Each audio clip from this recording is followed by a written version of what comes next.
Stephen A. Smith and Matt Kellerman are going to discuss that. There is reports that LeBron James hit a blackboard after his frustrations in Game 1 of the NBA Finals. Let's see what they're going to say.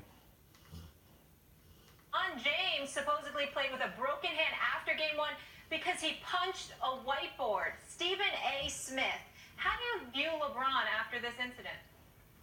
Well, the word that comes to my mind is insecure.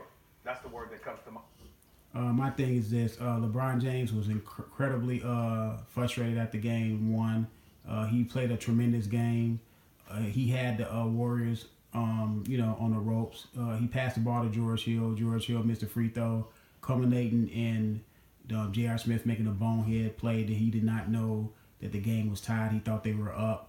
LeBron James was visibly frustrated on the bench, putting his hand in his head, making all kind of gestures and asking Ty Lue, did they have a timeout? Which Ty Lue came out and said that everybody knew that they had a timeout. So, LeBron James showed I understand him being upset. I would have been upset at JR, but at some point during that timeout, he has to, as a leader that they say he is, that he says he is, he needs to pull everything together and say, okay, we did not get it done in regulation. We still got overtime.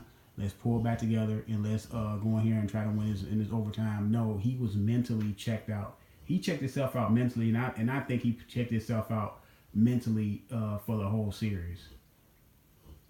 I don't understand how the greatest player in the world, who's a 3-time champion and a 4-time league MVP, constantly has this insatiable or arguably addictive appetite to try and control a narrative. The reality is that you got... And my thing is this: that was a weak move on LeBron James' part of when wearing the cast after Game 4 after you got swept. Man, put the cast on after you do the interview. You're not going to be up there doing the interview for that long.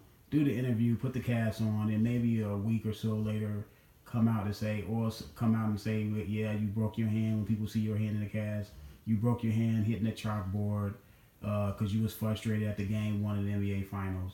But don't come out there with the cast on, because people, and I understand LeBron James is a smart guy, so he knows if he does that, people gonna say, well, he could have played better. They could have won more games if his hand wasn't broke. No, man, no. They were going to get beat anyway. Could they have won Game 1? Should they have won Game 1? I believe Game 1 was... I don't even believe Game 1 was stolen from them. I don't believe it was egregious as people think. The one call, that charge/block was the only iffy call, but when you look at it on the replay, yes, it was the right call. And, what we've been arguing about as human beings, we always said, when sports start getting a little bit too fast for the human eye, we wish they had a replay system. They can go to the replay and see and get the right call. So that's what they did. But to me, I think they should just take replays all out altogether and just have a human element, because it's a human game. It's refereed and umpired by humans, and human errors are going to happen. So we should just do away with all instant replays, in my opinion. That's swept. That's number one. Number two, you sit up there and you come out to the press conference with a cast on your hand. Where was it in Game 1? How about Game 2? How about Game 3? But after you've gotten swept, when every... See, that's why it's bad optics. Cause I understand. See, like unlike NFL, NBA doesn't have a strenuous injury report. NFL, you gotta disclose all injuries, or you'll get fined. You'll get draft picks taken away from you. Bill Belichick or the Patriots had that happen to him. Several fines, and actually had some draft picks taken away before. But in the NBA, you don't have to disclose your injuries. But why didn't he at least? I don't know, man. Okay, if you're not gonna disclose it at the Game 1, don't disclose it at the Game 4. Just let it go. I mean, yes, you hit the blackboard. It wasn't broken. You said you basically played with a broken hand, so that means it wasn't broken. Because if it was broken, you wouldn't have been able to do anything with it. So yeah, you badly hurt it. It was swollen up, but it wasn't broken. So man, look, it was just a weak move, man. It just didn't look right. I just didn't like how it looked that the man came out, and you can see him visibly showing a cast on, touching his face with the cast, putting the cast up to his mouth, so everybody can see that he hurt his hand. Everybody and their grandmother knows you had virtually nothing to play with. That you were a lone ranger all by yourself against 4 All-Stars and the greatest team of this, the greatest team in the world right now, and the reigning 2-time defending NBA champions.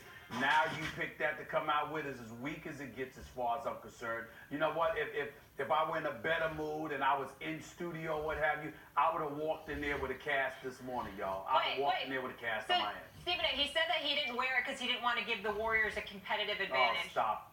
Well, that's cool though, Molly. If he want to wear it because he want to give him a competitive advantage, I understand that. But don't talk about it after game 4, after you get swept. Like, don't bring it up now. Just don't bring it up, period. Just leave it alone because you was able to play. And like a lot of people, a lot of pundits coming on here saying, and I heard Nick Wright say, hey, he still scored 36, 6, and 8. And I heard, I heard Shannon Sharp say he still played well, even with a broken hand after game 1.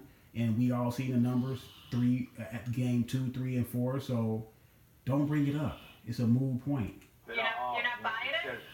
First of all, everybody. First of all, this was not breaking news. A lot of us had heard what happened after game 1. Okay, so we knew that his hand was hurt, and I'm telling you, the Warriors knew that his hand was hurt. Guess how I would know such a thing? Let's move on from there. Number 2, again, when you come out there with a cash. So Stephen A. just outed LeBron James and said, hey, everybody knew. They just didn't report it until what? I believe game 4 before the game, a couple hours before the game, they reported it. So they already knew after game 1 that he hurt his hand. All the insiders knew. We just didn't know as Joe Public, but the people on the inside and the reporters on the inside, they knew that he hurt his hand. So he didn't have to come out and wear the cast and all this crap. Basically trying to control the narrative because you're trying to give people, another narrative, another headline or whatever that deviates away from you getting swept. And we all know that he didn't have much of a team to play with. We recognize that he's the best. I just find it just tasteless and just weak. I don't even want to, comment on it anymore. LeBron James hurt his hand. It was self-inflicted anyway, so he should be embarrassed that you were the one that hit the blackboard and hurt your hand and hurt your team chances of possibly winning the game. If it hampered you that much that you couldn't perform up to maximal level, then you hurt your own team. So, like I said, man, he could have waited until after the press conference to put the cast on. But let me know what y'all think. Subscribe to the channel, man. I'm out.